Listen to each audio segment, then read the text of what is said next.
mariage des enfants, un fléau qui a la peau dure en Afrique subsaharienne.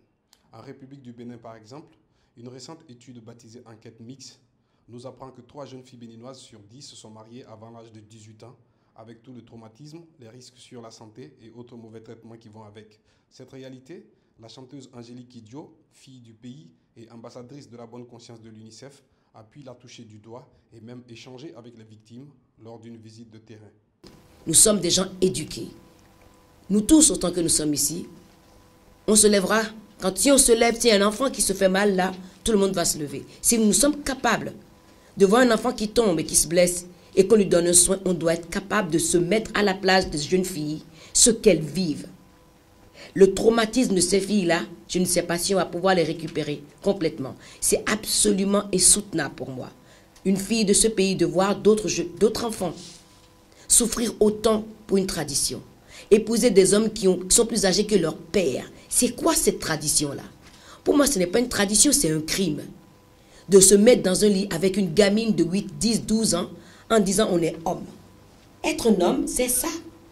C'est quoi être un homme? L'UNICEF qui prépare une campagne tolérance zéro contre la violation des droits des enfants et particulièrement le mariage forcé décrit un tableau sombre dans plusieurs localités du pays et surtout dans le nord.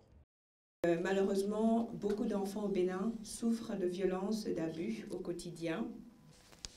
Je vous ai parlé un peu de la Takora.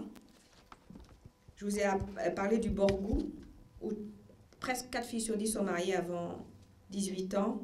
Et on a aussi la Takora, avec 2 sur 10, la Libori et le Donga. Au Bénin, 3 filles sur 10 sont mariées avant 18 ans.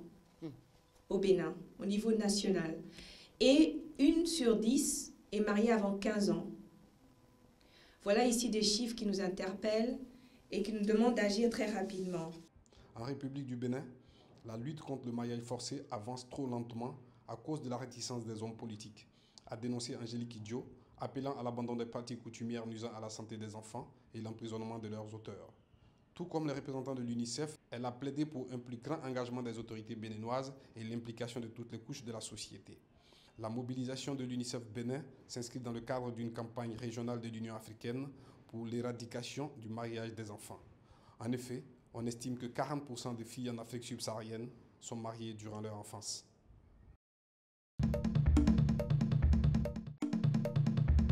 Les avocats de Simone Gbagbo ont affirmé hier que le procès de l'ex-première dame pour crime contre l'humanité commis en 2011 ne repose sur aucune base légale et que ses chefs d'accusation ne figurent dans le code pénal ivoirien que depuis mars 2015. L'ex-première dame Simone Gbagbo a rejeté toutes les charges mardi au premier jour de son procès pour crime contre l'humanité à Abidjan. Déjà condamnée à 20 ans de prison en mars 2015 pour atteinte à la sûreté de l'État, Simone Gbagbo, âgée de 66 ans, est accusée d'avoir pris part à une cellule de crise lors de la crise post-électorale de 2010-2011 qui a conduit entre autres à l'assassinat d'un imam et de plusieurs femmes qui protestaient lors d'une marche dans la commune d'Abobo dans le nord d'Abidjan. Human Rights Watch a pour sa part évoqué un moment charnière pour la justice.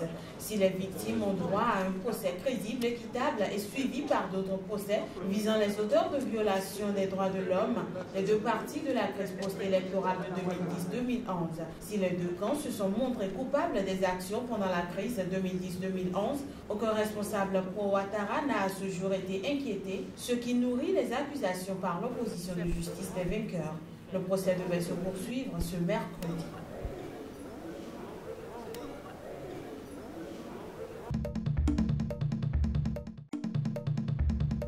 Le président turc Recep Tayyip Erdogan entame une visite en Ouganda où il devrait s'entretenir avec son homologue Yoweri Museveni au sujet d'accords bilatéraux et de terrorisme. C'est la première fois qu'un président turc se rend en Ouganda.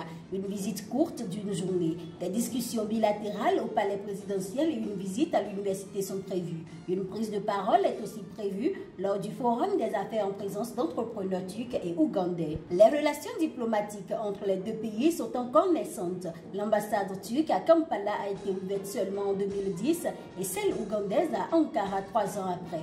Toutefois, le volume des échanges entre les deux États est en constante progression et se diversifie. 20 compagnies turques sont implantées en Ouganda dans les secteurs de l'importation d'aliments séchés, le prêt-à-porter, l'électronique, la restauration et la construction. Le montant des investissements turcs en Ouganda est estimé à 150 millions de dollars. La coopération des deux pays ne s'arrête pas au commerce. Elle est aussi militaire. Plus de 80 officiers de la Field Force Unite ont reçu récemment une formation policière en Turquie. 10 jours d'entraînement concentrés sur l'usage des gaz lacrymogènes, le contrôle des incendies ainsi que la maîtrise de certaines techniques de combat. Les cargos sont rares à Berbera, principal port de la République autoproclamée du Somaliland, dans le nord de la Somalie, où des boutres de pêcheurs venus de Yémen accostent sur des quais encombrés d'épaves de navires rouillés. Bolloré est intéressé par le développement du port depuis très longtemps, 2008 je crois. Nous avons regardé les différentes propositions et nous avons choisi celle qui était la mieux pour notre pays. Cela relève vraiment que d'un aspect économique et non pas de nationalité. Tout est une question de bénéfice et d'une analyse de coût. C'est pour cela que Dubaï a gagné. Le Somaliland compte fermement sur un accord conclu début mai avec le géant de l'industrie portuaire Dubai Ports World pour faire de Berbera une plateforme commerciale régionale et le porte-drapeau de sa revendication d'une reconnaissance internationale officielle. Nous ne devrions pas nous limiter à la recherche de reconnaissance politique. Il y a aussi la reconnaissance économique.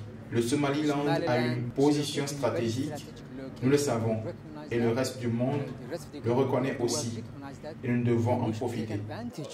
Les deux parties ont signé un accord pour former une joint venture qui va investir, gérer et transformer le port de Berbera en une plaque tournante logistique régionale, avec une superficie d'environ 137 600 km² et une population estimée à 3,5 millions d'habitants. Le Somaliland, État autoproclamé, constitue une pièce clé dans la région stratégique de la Corne de l'Afrique. L'Éthiopie, en plein essor économique et voulant s'affirmer comme puissance régionale, a cruellement besoin d'un accès à la mer autre que celui de Djibouti.